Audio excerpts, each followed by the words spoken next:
네, 어제도 언급한 것처럼 사도행전 17장을 보면 바울은 데살로니가에서 복음을 잘 전해서 큰 성과를 봤었습니다. 경건한 헬라인의 큰 무리와 적지 않은 귀부인도 복음을 들었노라고 전합니다. 그런데 이 유대인들 회당에서 유대인들의 박해가 심해졌습니다. 그래서 바울과 실라와 디모데는 박해 때문에 어쩔 수 없이 인사도 못하고 급하게 이 성읍에서 빠져나왔어야 했습니다. 그렇지만 언제고 이 바울 일행은 데살로니가를 방문하고 싶어 했습니다. 그런데 오늘 말씀에 자세한 언급은 없지만 사탄이 막아서 갈 수가 없다고 했습니다. 이것은 유대인들의 박해가 아직도 견고해서 그 틈을 뚫을 수 없다, 이런 식으로 이해가 됩니다만 자세한 것은 알 수 없습니다. 자, 이렇게 말하는 것은 무엇 때문에 그렇습니까?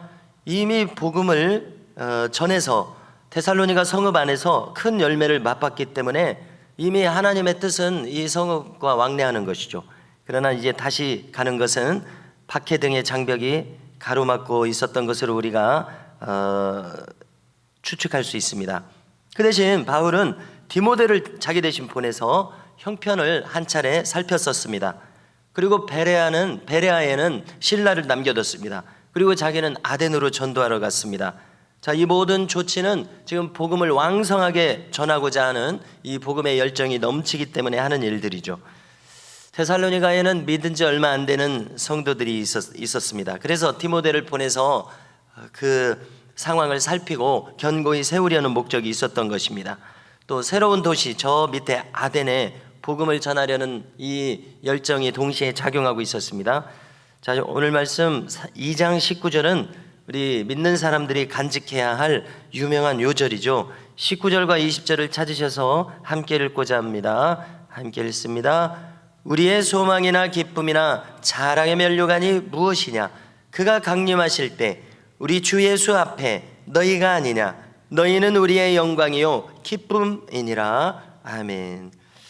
자, 바울이 지금 확신하고 있는 것은 뭡니까? 자기가 복음을 전해서 이 믿게 된 구원받은 사람들이 자기에게 큰 영광이 되고 큰 기쁨이 된다는 것입니다. 자, 이 내용은 바울이 삼층천을 다녀왔었습니다. 그것을 감안해서 읽을 필요가 있습니다. 자, 저 천성에서는 자기가 전도한 사람이 자기의 상급에 반영된다는 추론이 얼마든지 가능합니다. 여기서는 지금 면류관을 언급하고 있습니다. 자, 면류관이 뭔지 또 궁금해가지고 우리말로 이 성경을 면류관이라고 번역을 했는데 면류관이 뭔지 또 궁금해서 찾아봤더니요, 우리가 그 조선시대 임금들이 이제 임금 왕 즉위식을 할 때 면류관을 씁니다. 그럼 면류관이 이제 네모 반대단 거 머리에 쓰고 앞에 이렇게 치렁치렁 뭐가 이렇게 매달려 있잖아요. 그게 면류관이더라고요.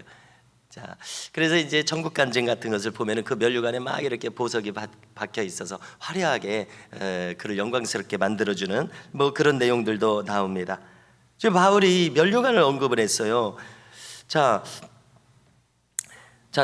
예수님은 또 뭐라고 말씀하셨었습니까? 너희들의 집을 예비하기 위해서 올라간다고 말씀하셨었어요. 예수님은 지금 우리 성도들의 집을 짓고 있습니다. 나의 집을 짓고 있습니다. 이것은 이미 성경에 말씀하셨으니까 확실한 것이죠. 또 성경은 행한 대로 갚아주신다고 말씀하십니다. 우리에게 상급이 있는 것을 지금 언급하려고 하는데요, 또 주님께서는 거듭해서 너희들이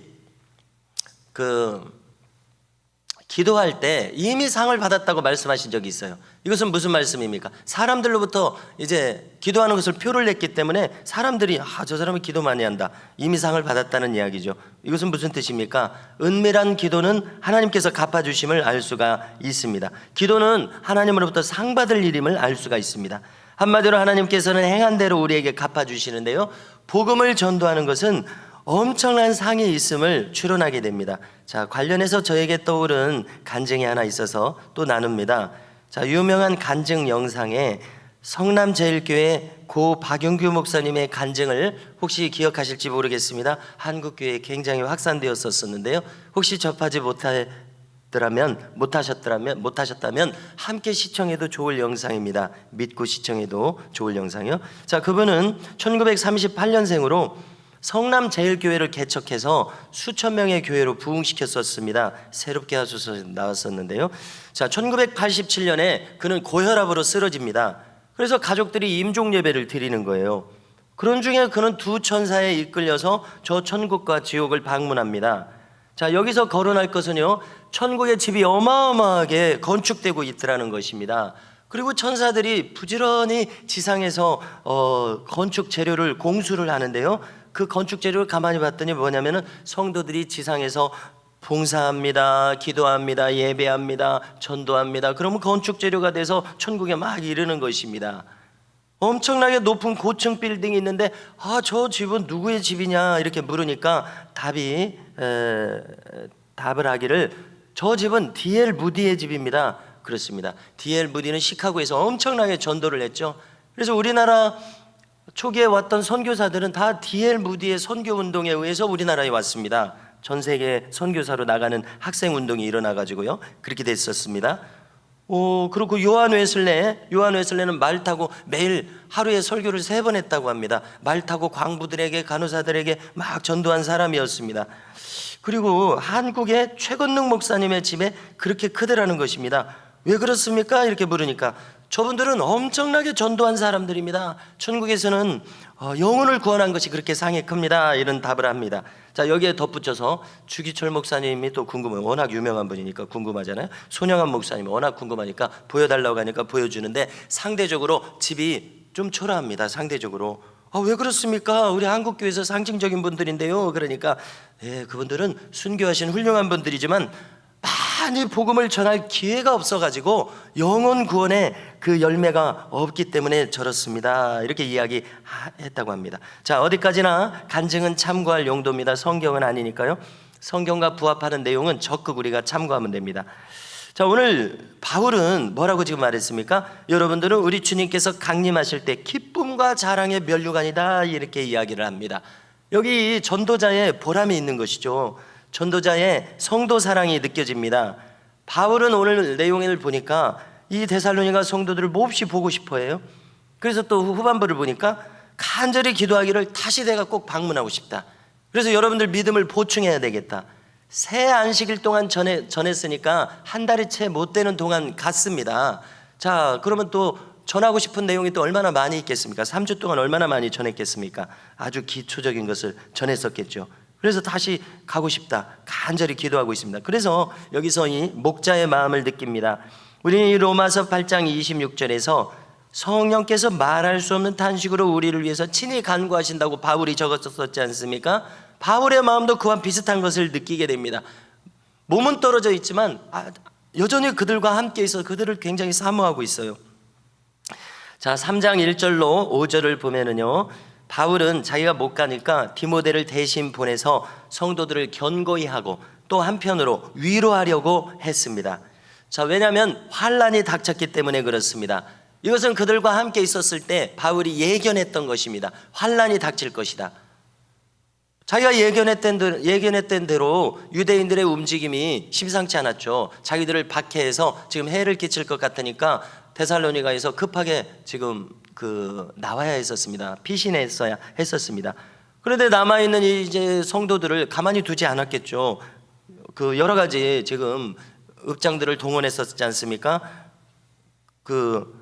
기관을 동원해서 박해를 하려는 그런 움직임이 언제든지 있을 수 있습니다. 자, 로마 제국은요, 황제 숭배의 나라였습니다. 공교롭게도 기독교인들을 박해할 때 무슨 명분으로 박해를 했습니까? 기독교인들은 무신론자라는 것입니다. 그런 논리가 가능한 것은 황제만이 신입니다. 황제가 신인데 무슨 다른 신을 믿고 있느냐? 너희들은 무신론자다. 그래서 잡아가겠다. 그래서 이제 고문하고 박해를 합니다. 자, 거기에 헬라의 귀부인들도 있었다고 했습니다. 고관대장 명문가의 부인들이라고 볼 때에 박해가 이제 이루어지면은 적지 않은 그런 고난과 곤란함을 그들이 경험했었을 것입니다. 그렇기 때문에 이제 디모데를 보내서 그들을 위로하고 세워주고자 했었다는 것이죠. 바울이 예견했던 대로 상황이 펼쳐졌음을 들었습니다. 5절을 보니까 바울은 시험하는 자가 우리의 수고를 헛되게 할까 염려했습니다. 시험하는 자는 근본적으로는 사탄입니다. 사탄이 이 교회가 세워지는 것을 가만히 둘 리가 없죠. 그리고 이제 사탄에게 사용되는 사탄의 일꾼들이 있죠. 지금 유대인들입니다. 자, 바리새인들과 서기관들을 보면은 얼마나 예수님을 대적했습니까? 자, 그 시대와 장소가 달라진다고 해서 달라지지가 않죠. 해 아래 새 것이 없죠. 복음을 대적하는 유대인들이 엄청나게 박해를 해서 교회가 무너질까 염려했다는 것입니다. 자, 사탄은 베드로라고 할지라도 밀가부르듯 한다고 예수님이 경고했었습니다. 손자라고 할지라도 넘어뜨리려 시험에 빠지게 하는 것이 사탄입니다. 교회가 어떻게 넘어집니까? 교회의 지도자를 넘어뜨리면 교회가 흔들립니다. 믿는 자들을 가만히 두지 않습니다. 자, 6절을 보니까요, 디모데가 와서 그 데살로니가 교회의 형편을 다시 바울에게 전해줍니다. 너무나 다행스럽게도 디모데가 전해온 소식은 믿음과 사랑의 기쁜 소식이라고 합니다. 우리와 마찬가지로 데살로니가 성도들도 바울 보기를 너무 사모하고 있더라, 이렇게 전해주고 있습니다. 그래서 여기 서로를 위하고 염려하고 사모하고 사랑하는 성도 사랑의 깊은 교제를 느끼게 됩니다. 정말 아름다운 교회의 모습입니다. 이상적인 모습이죠. 원래 교회의 모습이 이와 같습니다. 그래서 오늘 본문을 보니까 성도들의 교제와 사랑을 강조합니다. 자, 일전에 말씀을 나눌 때 바울이 뭐라고 했었느냐면요, 자, 바울이 이제는 우리가 육신을 따라 알지 않기로 작정했노라, 이렇게 말했었습니다. 이걸 나눴었어요. 주님도 말씀하셨었습니다. 누가 내 형제요 자매요 모친이냐? 아버지의 뜻대로 하는 자라야 내 형제요 자매요 모친이니라, 이렇게 말씀했었습니다. 천국에는 결혼 생활이 없습니다. 우리 모두가 형제요 자매입니다. 자, 피는 물보다 진하다, 이런 말이 있어요. 혈연의 농도가 그렇게 진하다는 뜻이죠. 자, 그러나 우리는 이렇게 말할 수 있습니다. 보혈의 농도는 혈연보다 진하다 말할 수 있습니다. 그렇지 않습니까? 보혈로 인한 형제자매는 육친보다 어느 때는 더 가깝습니다. 자, 주님과 주님의 육친의 동생 야고보의 관계는 재설정되었었습니다. 우리도 마찬가지입니다. 교회의 참모습은 성도가 서로 성도다운 교제를 하는 데 있습니다. 사실 갈기갈기 찢겨진 모습은 교회의 참모습이 아닙니다. 우리가 교회에, 우리 한국교회 여러 가지 그런 모습에 익숙해져서는 안 돼요. 그 교회의 참모습이 아니에요. 교회의 본래 모습은 어떤 모습입니까? 주님 말씀하셨습니다. 너희가 서로 사랑하면 이로써 모든 사람이 너희가 내 제자임을 알게 되리라, 말씀하셨었습니다. 자, 우리가 안 믿는 사람을 사랑하고 주변의 사람들을 사랑해요. 사랑하지만은 더 진한 사랑은 성도 사이에 나타난다, 이렇게 주님 말씀하신 것 아닙니까? 자, 이제는 복음송으로도 우리가 많이 부르고 있는 13절을 찾아주십시오. 13절을 찾으셔서 함께 읽고자 합니다. 함께 읽습니다. 시작. 너희 마음을 굳건하게 하시고 우리 주 예수께서 그의 모든 성도와 강림하실 때, 함께 강림하실 때 하나님 우리 아버지 앞에서 거룩함에 흠이 없게 하시기를 원하노라. 아멘. 계속 이어지고 있는 바울의 기도입니다. 간절히 너희를 보고 싶다. 너희를 위해서 이렇게 기도하고 있다.